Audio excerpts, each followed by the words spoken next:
hiriyaa gaarii jechuun hiriyaa akkamiiti? Hiriyaan dhiiraa dubaraa hin qabu jechuudha. Hiriyaan hiriyyuma. Ati musliima ati kiristaanaan qabu maaliif isin jechuu barbaade hordoftoota kiyyaa? Yetembiin maal hojjettee yookaan jettan taate yetembii waan addaa hojjettee kennaa addaa maamiidhaaf kennite jechuudha. Maamitu guddaaf kennaa addaa kennite. Wallaahi ani yetembii jechuudha. Yetembiin amma yuutubara guddaadha. Akkuma maamilee yuutubara guddaadha.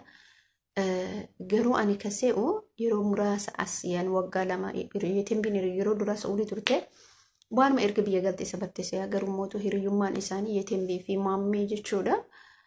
Kennaa addaa sargii isaa irratti kennite kenna jireenya kee keessaan banne hanga lubbuun jirtu waan addaa kenniteef jechuudha. Inni maal inni hojjettanii kennaa suni assalaamu alaykum wa rahmatullahi wa barakatuh akkam jirtu nagaa keessan fayyaa keessan isin jechaa.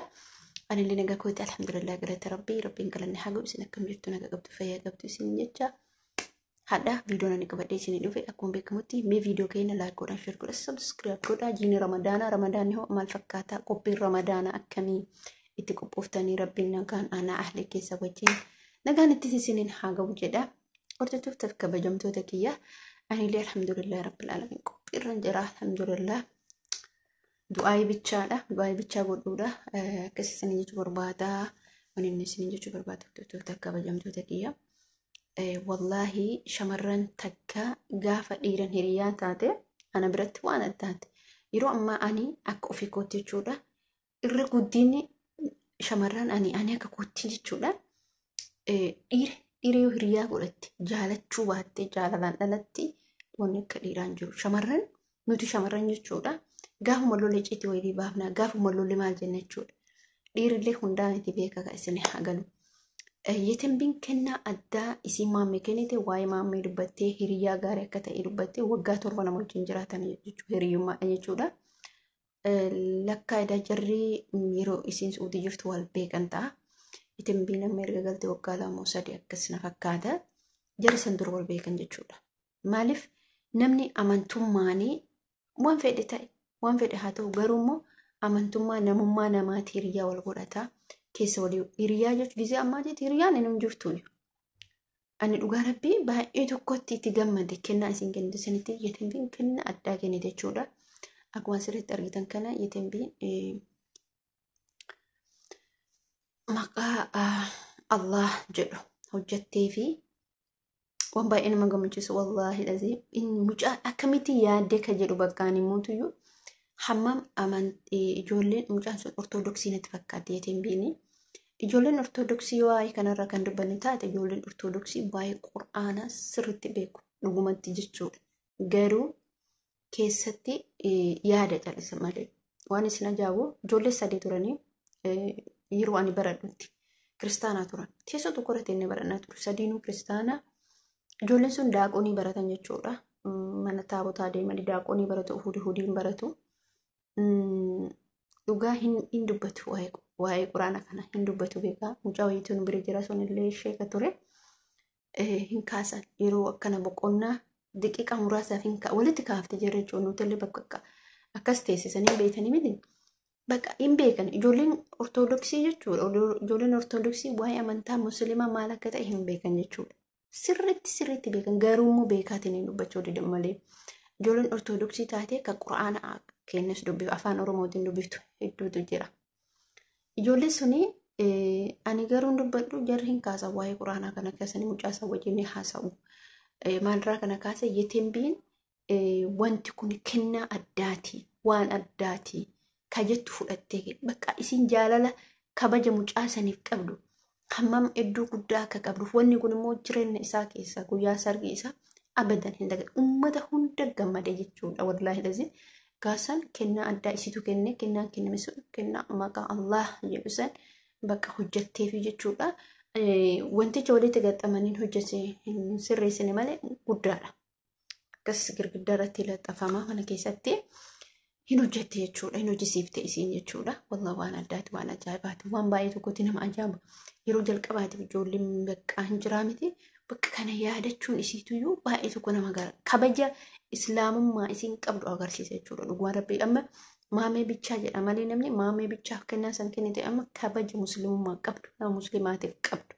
Itin biin amma yuutuubara guddaa isiin baay'inaan ijoollee walitti isiin dhiyaattule ijoollee yuutuubaroota gurguddaa jechuudha akka Miftaa akka Abdii Walloo hedduutu jira jechuudha.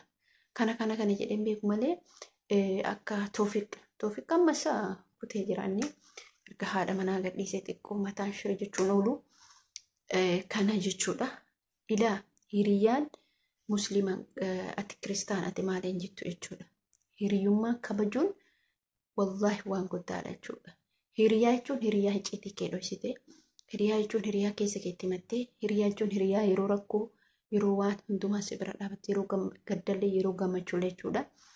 Jarri sun yeroo hedduu yuutuubara wajjin hojjetaa turan badhee deemanii viidiyoo waraabaa turanii yetin yeroo biyya galtisanitti baay'ee tokko bakka guddina waan hedduu jijjiiraa turte jechuudha.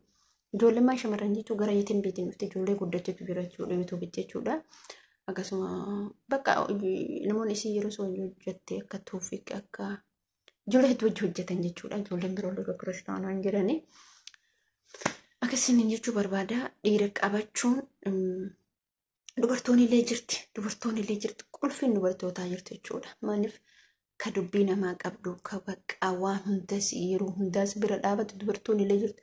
Hundaa miti beekakaa ka birbir jedhu ka dafee dubbii himatu hundaa miti. Kanaafuu obboleeyyan kiyya hiriyaa gaarii qabaadha. Hiriyaa qabaatan illee akkanaa qabaadha jechuudha. Ka yeroo kamus bira dhaabbatu.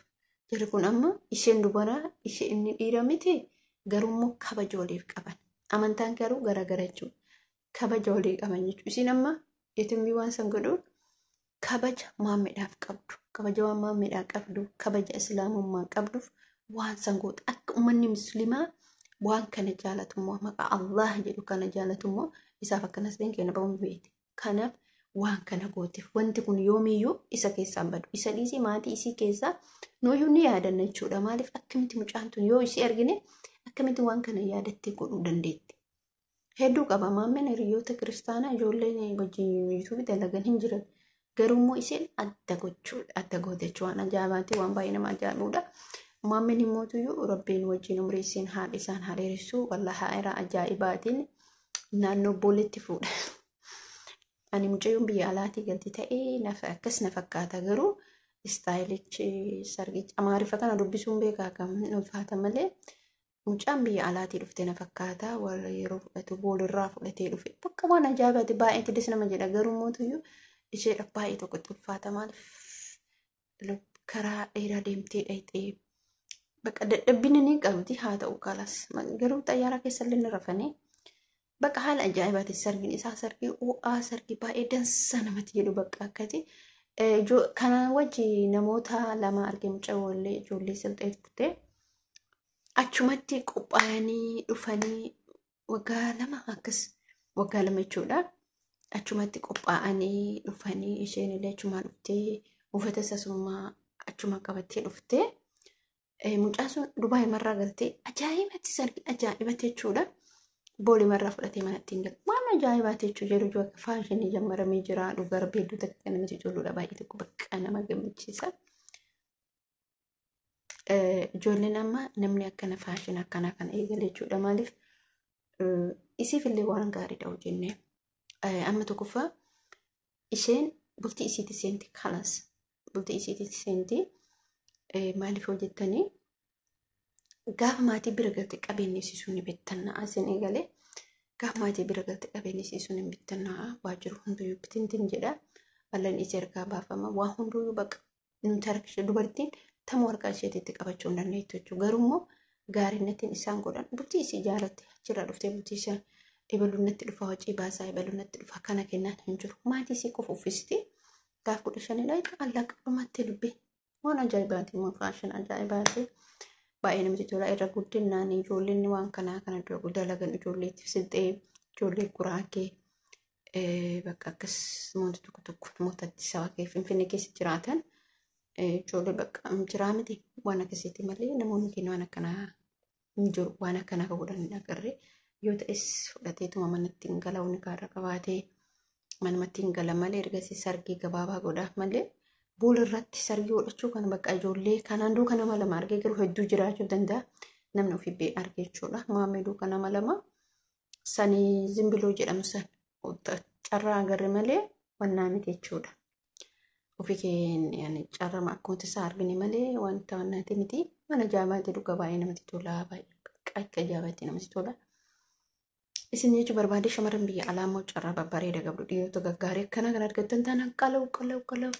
Akkuma boonii argitanii miti boonii illee akkasitti qalau gootee maamilleen akkasitti isin jechuun barbaada hojjettoota qabajamtoota kiyya waan ajaa'ibatti des namatti jedha. Kanaaf viidiyoo keenya like godha share godha subscribe godha.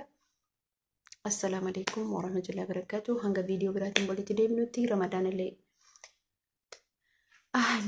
أهلا يا رمضان في كل مكان أهلا يا رمضان في كل مكان مرحبا يا رمضان welcome يا رمضان جاء رحمة جاء خير جاء شيطانتي هدم جاء بلبل الجنة تأتي بنمت يا رب يا الله ميدواي ولا بكون جرتني